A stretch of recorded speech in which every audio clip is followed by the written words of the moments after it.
Hey there, welcome to LSAT Demon Daily. I'm Nathan Fox. That's Ben Olson. We're the founders of LSATdemon.com and our weekly podcast, Thinking LSAT. We've got an email in front of us here from Anna. Hi, Ben and Nathan. I wrote in January after receiving a disappointing 168 on my first real test. You encouraged me to try again and not change anything from the practice test to the real test. I've tried to do that, but have subsequently gotten a 168 and a 169. I'm signed up for June, my fourth attempt. And then that horror face. What is that face? The one that's like, Yeah. oh my God, what is... That's scary. I'm scared. Fear. Yeah, which I mean, Anna, there's no shame whatsoever in taking it a fourth or fifth, or, hey, we've got somebody on staff who had an appeal and took it a sixth time and ended up at UVA. So Wow. Yeah. who cares that it's that's the wrong emoji. But anyway, continue. I waited until my practice tests were in the range I wanted before signing up for the test, as you suggested. My practice tests since October have ranged from 170 to 180 with an average around 173 to 174. Most recently, I got a 171 on a practice test while jet lagged and coming down with COVID. My only insight into my test performance is that I might have slowed down in the games to make sure I didn't make any careless errors and ended up rushed at the end of April. Yeah, that's common. People slow down to try to not make any mistakes, like literally what you just said. And you scored like a couple points lower. I mean, it's not like you did any. I think that this is not totally discouraging. I bet Anna is completely discouraged. Yeah. But your range was 170 to 180. Scoring 168s and 169s is not significantly outside of that range. You said your average is 173 to 174. So 168, 169 is 5 points lower. You know, that's like one question per section at that level. One or two, 4 questions probably is the difference between a 173 and a 169. So I don't think this is like a horror story here. Yeah. She continues, if I felt 169 were the best I could do, I'd rest happy and aim for a T50 full scholarship, but my practice test performance suggests I can do better. I still miss an occasional question on a logic game. My reading comprehension hovers around -1 to -2, and LR is usually -4 or better. I'm worried I'm going to use up my chances to take the test. I'm also worried because logical reasoning is my least consistent section. And I worry a fall test will further reduce my chances of getting a score I know I can reach. Because games will be gone and there's an additional section of LR, which is apparently Anna's worst section. Yeah.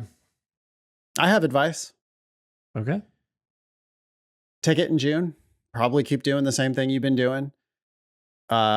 Slowing down to make sure you didn't make any careless errors. That's probably a mistake because you should just be treating it like it's just another practice test. You also say, I ended up rushed at the end. Yeah, that's what happens if you slow down too much and triple check things. There's a fine line. When you're setting up the game, yeah, you got to read it carefully. You got to read the rules carefully. You got to think about the connections carefully. You got to write stuff down carefully. But then when you go in and answer the questions, you've got to just be like, yep, that's the answer. That's the answer. That's the answer. That's the answer. Next. And if you're instead like, well, let me check to make sure that it's not C, and let me check to make sure that it's not D, and let me check to make sure that it's not E. Instead of like, hey, I set it up. Here are my worlds. The question's asking this. That's a perfect answer. You can skim the answers, but you can't like be there. Well, let me make sure that that doesn't have to be true or whatever. It's like, if it's a must be true question and C, you know that must be true. You can glance at D, glance at E and move on. You don't need to then be like trying to make sure, like double check wrong. Like don't double check on answer choices, right? Double check your setup. Don't double check on the answer choices. Anyway, you need to take it in June. You need to treat it like it's just another practice test. You need to continue to get better at LR. And you need to plan on taking the test again in August. with no games and double the LR. That's why you need to get better at LR. LR is the elephant in the room. If you're sometimes missing 4 on LR, like that's not the kind of thing that people do who score regularly in the 170s. So if you want to score reliably, consistently in the 170s, then you have to clean up your LR mistakes. I would advise you to drill in LR, read written explanations of LR questions, watch videos, use our ask button if you're a Demon student. Let us help you on those ones that you're missing. I'd be willing to bet money that Anna can't really satisfyingly tell me the difference between a sufficient assumption question and a necessary assumption question. That's almost guaranteed at this level. And so, yeah, there's work you can do, Anna, to get better at LR. But it's not a big deal that you're taking it a 4th and 5th time. I think you just need to roll with it in June and August. I don't know. Ben, what do you think about all that? Yeah, my main piece of advice was going to be to fix LR because that's going to help you in June and it's going to help you in August. Cool. Other thing is, Anna, a little bit of gratitude might go a long way here. You know that you can, at worst, get a full ride to a T50 school with your existing 169 on record. So it's just gravy from here. I am not encouraging you to settle for your 169, far from it.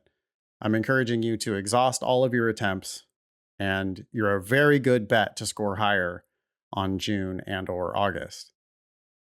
If you score even 1 point higher, that's just opening up doors and giving you tens of thousands of dollars of scholarship money. If you score 2 or 3 or 5 points higher, then it's all those good things times 2 or 3 or 5. But the scores in your range are good. You should take it again until you're out of attempts. You should be happy to be here because you're very fortunate. And you can continue to get even more fortunate if you figure out what's going on in LR. Totally.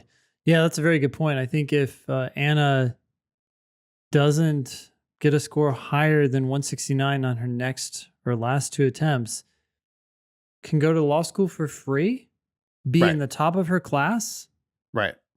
and get an amazing job. Right. So, That's the worst case for Anna.